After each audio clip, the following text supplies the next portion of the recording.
ايه ده يا سيف، انت بتكلم مين؟ بتكلم واحدة صاحبتي. طب مش ممكن تكون حد بيشتغلك؟ لا لا، ليش مش ضمنك؟ الواحدة دي كويس. طب ما تسمعني كده. انت وحشتني قوي على فكرة، مش هنخرج النهاردة ولا ايه؟ قال لا هتخرجوا يا باشا. الساعة 12. ايوه يا عم، ماشي يا عم، خلصانة.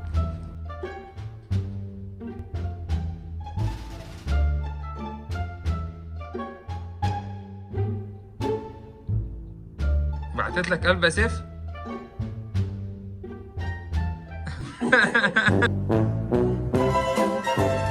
لو عايز تشرح حاجة لازم تغير صوتك، وعشان تغير صوتك تعالى اقول لك تعمل ايه. ده عن طريق ابلكيشن ماجيك مايك، هتسيرش عليه على جوجل، هتدخل على الويب سايت بتاعتهم، تعمل داونلود للابلكيشن في داونلود، او ممكن تجرب من على الويب سايت عادي. هو ده الابلكيشن، هنفتحه وسطبه، يس، انستول، اتسطب معانا بالشكل ده، هنفتحه، يس. عندنا اول حاجه هنا الاصوات اللي هي موجوده عندنا اكتر من 300 صوت. اصوات كتير بقى، اصوات ناس مشاهير، اصوات بنات، اصوات ولاد، اصوات حاجات من افلام، ناس مشهوره. عندنا ممكن صوت ترامب، محمد صلاح، عندنا اصوات كتير جدا.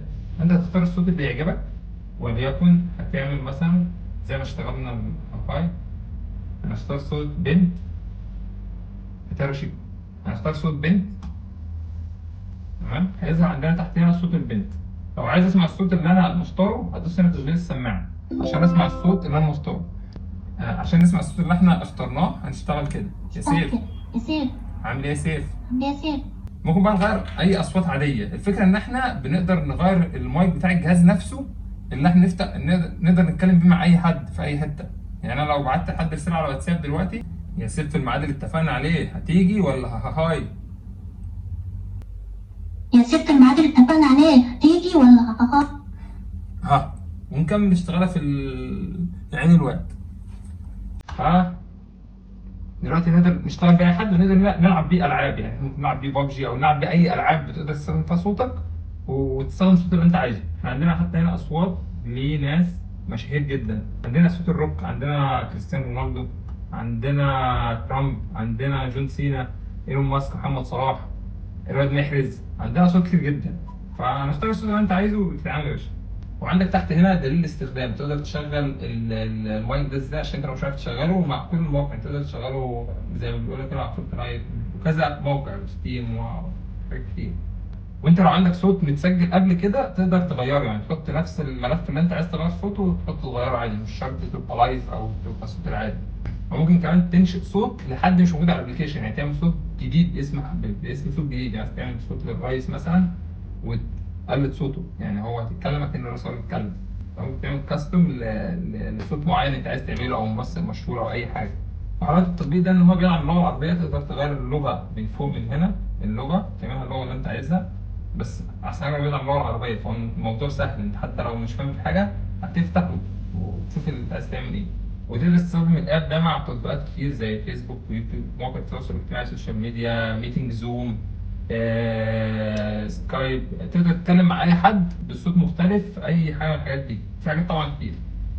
تقدر دلوقتي تجرب الابلكيشن، ولو عجبك في خصومات جامده جدا على الاشتراك السنوي والشهري او مدى الحياه. الشهري ممكن فيه 3 باقات. في باقه بتضمن لك 300 صوت ومميزات معينه، في الاكبر منها، في اكبر حاجه اللي هي بتضمن لك مميزات اكتر، ده شهري. في الاشتراكات السنويه اللي بتوصل لحد $49 في السنه. في مدى الحياه بتوصل لحد $75 مدى الحياه. انا اعتقد افضل صفقه انت مدى تشتري الابلكيشن مره واحده وخلاص، $75. ودلوقتي بقى تقدر تشتغل اي حد عن طريق ابلكيشن ماجيك مايك التابع لشركه اي ماي فون. الشركه دي بتعمل ابلكيشن كتير جدا، منهم حاجات ترفيهيه، منهم حاجات تقدر تفيدك لو موبايلك باظ. كنا عاملين له برضه فيديو قبل كده اللي تقدر تصرف بقى عن طريق كده، طريقه الابلكيشن ده. والشركه دي عندها ابلكيشن كتير جدا تقدر تبص عليهم لو في حاجه تقدر تفيدك. كل اللينكات وكل الويب سايت هتلاقي تحت الديسكربشن، انزل بص عليهم دلوقتي. وده كان كل حاجه في فيديو النهارده. انا احمد زيرو، اشوفك فيديو جديد. سلام.